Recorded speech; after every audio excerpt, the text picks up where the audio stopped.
Class 8, lesson number 11, economic development. In our daily life, we see people going to work. हम अपनी daily life में देखते हैं लोग काम पर जाते हैं. लोग अलग अलग फैक्ट्रीज में काम करते हैं, अलग अलग सर्विसेज करते हैं. कुछ लोग एग्रीकल्चर का काम करते हैं. Some have their independent business, कुछ के पास खुद का बिजनेस होता है और इंडस्ट्रीज होती हैं. तो इनकम के लिए सब लोग अलग अलग प्रकार के काम करते हैं. अपनी नीड्स को, अपनी जरूरतों को लोग इनकम से पूरा करते हैं. The entire income of the people is added, the total income will be known as national income. ये सभी लोगों की जो इनकम है, ये सभी को इनकम्स को आप ऐड करते हैं तो वो कहलाती है नेशनल इनकम, जिसको हम हिंदी में कहते हैं राष्ट्रीय आय. और national income and if divided by the population then the result will be known as per capita income. और यदि नेशनल इनकम को आप डिवाइड करेंगे टोटल पॉपुलेशन से, then you will get per capita income, यानी इसको हिंदी में कहते हैं हम प्रति व्यक्ति आय. On the basis of this national income और पर कैपिटा इनकम, इसी नेशनल इनकम यानी राष्ट्रीय आय के बेस पर या फिर प्रति व्यक्ति आय के बेस पर इंडिया, पाकिस्तान, नेपाल जो कंट्रीज हैं उनको डेवलपिंग कंट्रीज घोषित किया है यूनाइटेड नेशंस ने. जबकि United states, Japan, Singapore, Britain, ये सब डेवलप्ड कंट्रीज कहलाती हैं इसी इनकम के बेस पर. The focus is mostly on the necessities like food, clothes, house, health and education in the developing nations. ये जो डेवलपिंग नेशंस हैं जैसे इंडिया, पाकिस्तान, नेपाल, यहाँ पर ज्यादा फोकस किया जाता है बेसिक जो नीड्स हैं जैसे food, clothes, house, health, education, इन पर ज्यादा फोकस किया जाता है. Before 1947 India was under the British rule. The British plundered our country's wealth recklessly. 1947 के पहले इंडिया ब्रिटिशर्स के कंट्रोल में था और उन लोगों ने हमारा काफी शोषण किया. The policy of the British was to use India as a vast source of raw material. वो हमारे यहाँ से रॉ मटेरियल्स ले जाते थे और अपना खुद के बनाए हुए गुड्स यहाँ लाकर बेचते थे. हर तरीके से उन्होंने हमारा शोषण किया. They could get the raw materials from India at a reasonable price. कम दाम पर उनको रॉ मटेरियल्स मिल जाते थे और उन्हीं से वो फिनिश्ड गुड्स बना के हमको ही ज्यादा ऊंची कीमतों पर बेचते थे. इन सब इकोनॉमिक पॉलिसीज के कारण India became very poor. Independent India was burdened with a backward economy as inheritance. तो स्वतंत्रता के बाद हमारी इकोनॉमिक जो कंडीशन थी वो काफी खराब थी. और जैसा हम सब जानते हैं India is mainly an agricultural country. India जो है वो कृषि प्रधान देश है कहा जाता है. हमारे यहाँ पर ज्यादातर लोग खेती करते हैं, एग्रीकल्चर से वो फसल उगाकर उसको बेचकर पैसे कमाते हैं. At present 60% population is engage in agriculture. अभी भी हमारे यहाँ पर 60% जो पॉपुलेशन है वो एग्रीकल्चर ही करती है. Hence it is essential to know agricultural development. इसलिए जरूरी हो जाता है कि हम एग्रीकल्चरल डेवलपमेंट के बारे में जानें. Agriculture is the base of Indian economy. हमारी भारतीय अर्थव्यवस्था का बेस है agriculture. And it has 26% contribution in the total gross domestic product GDP. Agriculture हमारी इंडियन इकोनॉमी का बेस है और हमारी जीडीपी यानी ग्रॉस डोमेस्टिक प्रोडक्ट का 26% जो है वो एग्रीकल्चर से ही आता है. Indian agriculture produces food grains and also provides raw material for industries. हमारे यहाँ का जो एग्रीकल्चर है उससे हमको अनाज मिलता है खाने के लिए और हमको रॉ मटेरियल भी मिलता है. हमारी दूसरी इंडस्ट्रीज के लिए जहां पर कई चीजों का प्रोडक्शन होता है। Plantation, animal husbandry, fisheries etcetera are included in agriculture. इसमें प्लांटेशन, एनिमल हस्बेंड्री, फिशरीज भी इंक्लूड किया जाता है। There is diversity in the case of agriculture in India.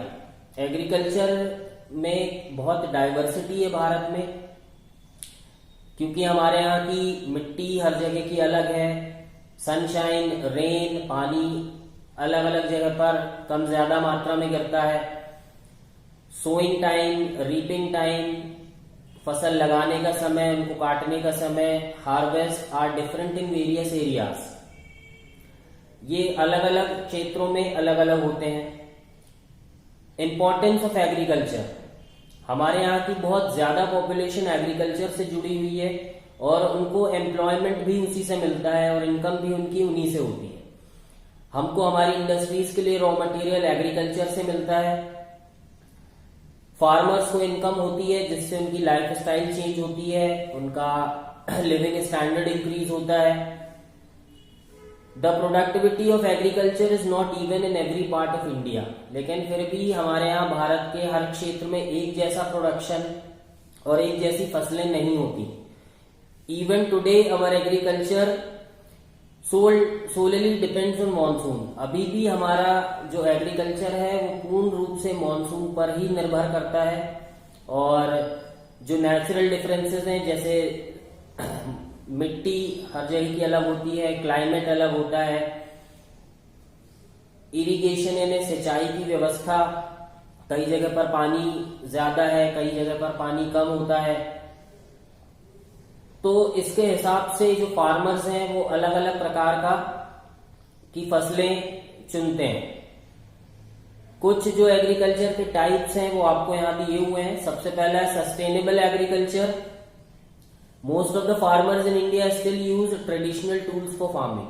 अभी भी हमारे यहाँ के बहुत सारे जो फार्मर्स हैं वो पुराने तरीके से ही खेती करते हैं, उनके औजार पुराने हैं।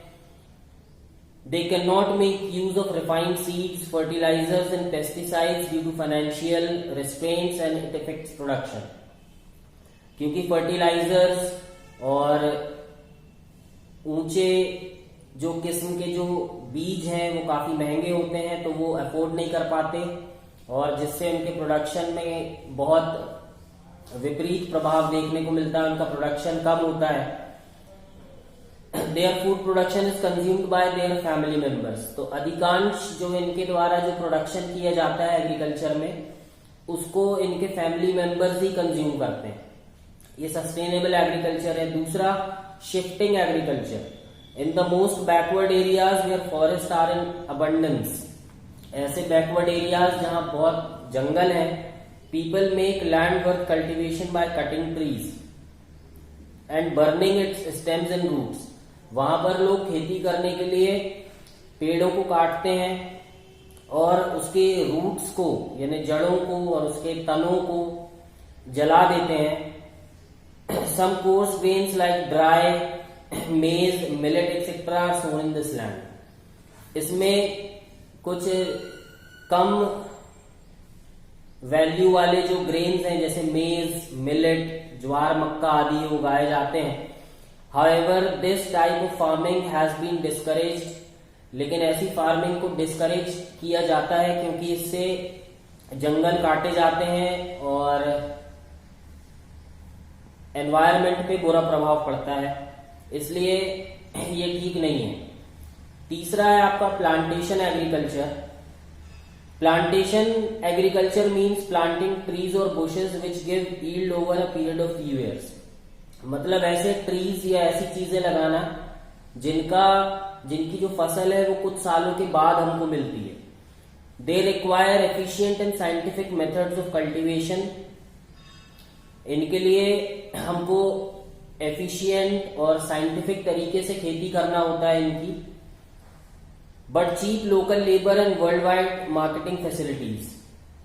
सस्ते आप लेबर का यूज कर सकते हैं, लेकिन साइंटिफिक मेथड आपको इस्तेमाल करना पड़ेगा। आपकी मार्केटिंग फैसिलिटीज अच्छी होनी चाहिए। प्लांटेशन दस a large unit producing a single crop on a scale that resembles factory production, example T, rubber etcetera. जिस प्रकार हमारे यहाँ चाय की चाय के बहुत बड़े बड़े बागान होते हैं जिनकी फसल हमको तुरंत नहीं मिलती, कुछ सालों बाद मिलनी शुरू होती है, लेकिन ये बहुत लंबे स्केल पर किया जाता है, बहुत वास्ट इसका प्रोडक्शन होता है। जैसे कि फैक्ट्रीज में बहुत सारी चीजें बनती हैं, एक जैसी चीजें बनती हैं, वैसे ही इनका भी प्रोडक्शन होता है। ये प्लांटेशन एग्रीकल्चर कहलाता है। फिर है intensive agriculture, by the use of irrigation facilities, fertilizers, pesticides, farming on the single land continuously and many time in a year is called intensive agriculture. Irrigation सिंचाई की व्यवस्था का यूज करते हुए, फर्टिलाइजर पेस्टिसाइड का यूज करते हुए एक ही जमीन पर एक साल में कई बार खेती करने को हम इंटेंसिव एग्रीकल्चर कहते हैं। इस प्रकार की फार्मिंग में जमीन का छोटा हिस्सा लिया जाता है और उससे इनकम जनरेट की जाती है। In our country various plants and food grains like pulses यानी दाल, दलहन जिसको हम कहते हैं, तिलहन, fibrous grains, beverages and cash crops are produced. बहुत सारे प्रकार की किस्म की फसलें हमारे यहाँ पर उगाई जाती हैं। India has become self restaurant in the production of food grains. पहले हमारे यहाँ पर अनाज भी स्वतंत्रता के बाद काफी मुश्किल से होता था, लेकिन अब हम अनाज उगाने में आत्मनिर्भर हो चुके हैं। सेल्फ डिपेंडेंस यानी हम आत्मनिर्भर हो चुके हैं। हम अपनी जरूरत का अनाज और उससे ज्यादा ही हमारे देश में ही प्रोड्यूस कर लेते हैं। This self dependence is all due to plantation, intensive agriculture, use of latest tools, high yielding variety seeds, manure, fertiliser and pesticides. ये जो सेल्फ डिपेंडेंस यानी आत्मनिर्भरता आई है, ये इसलिए आई है क्योंकि हम साइंटिफिक मेथड से खेती कर रहे हैं, लेटेस्ट टेक्नोलॉजी का इस्तेमाल कर रहे हैं, अच्छी क्वालिटी के बीज हम इस्तेमाल कर रहे हैं, मैन्योर, फर्टिलाइजर वगैरह हम यूज करते हैं। Today we are second to China in the production of rice and wheat. आज हम चाइना से बस एक कदम पीछे हैं राइस और व्हीट उगाने में। Kharif crops, this crop is sown in the months of June July. Kharif जो फसलें हैं उनको जून जुलाई में बोया जाता है और उनको काटा जाता है सितंबर अक्टूबर में। इसके कुछ एग्जाम्पल हैं राइस, मेज, मिलेट, कॉटन। रबी क्रॉप्स, इनको बोने का समय है अक्टूबर नवंबर और इनको काटने का जो समय होता है वो मार्च अप्रैल में काटी जाती हैं। जैसे गेहूं, बार्ले, चना, मस्टर्ड एंड ऑयल सीड्स यानी तिलहन, ये मेन रबी क्रॉप्स होती हैं।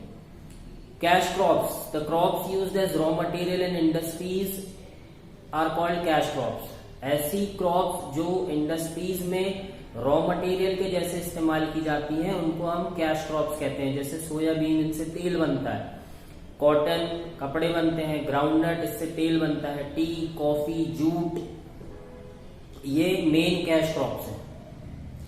इंडस्ट्रियल डेवलपमेंट, डेवलप्ड जो कंट्रीज होती हैं उनको केवल अनाज पर ही डिपेंड नहीं होना चाहिए, उनको अपनी एक्सपोर्ट्स पर भी ध्यान देना चाहिए। और this capacity includes capital and infrastructure industries जैसे iron, cement, machines and processing of raw material like clothes from cotton, sugar from cane, paper from wood, aluminium from bauxite, steel from iron etcetera. The economic capability of a country is judged by the development of its manufacturing industries.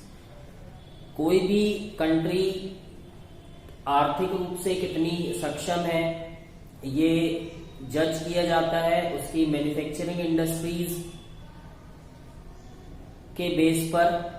जैसे कि cotton से कपड़े बनाए जाते हैं, केन से sugar बनाई जाती है, वुड से पेपर बनता है, बॉक्साइट से एल्यूमिनियम बनता है, आयरन से स्टील बनता है। तो कितना इंडस्ट्रीज में इनका प्रोडक्शन होता है, इससे पता चलता है कि वो कंट्री कितनी इकोनॉमिकली स्ट्रांग है।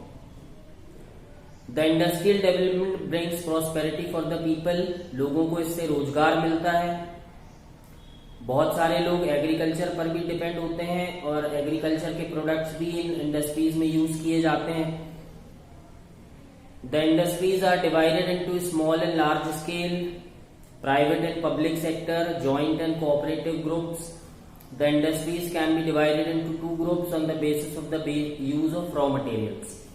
रॉ मटेरियल्स के इस्तेमाल के बेस पर आप इंडस्ट्रीज को दो भागों में बांट सकते हैं, जैसे एग्रीकल्चरल बेस्ड इंडस्ट्रीज, ऐसी इंडस्ट्रीज जो एग्रीकल्चर के प्रोडक्ट्स के ऊपर डिपेंड करती हैं वो कहलाती हैं एग्रीकल्चरल बेस्ड इंडस्ट्रीज, जैसे textile industry, jute, silk, woollen clothes, sugar, oil यानी खाने का जो तेल होता है, are the industries based on the raw materials obtained from agriculture.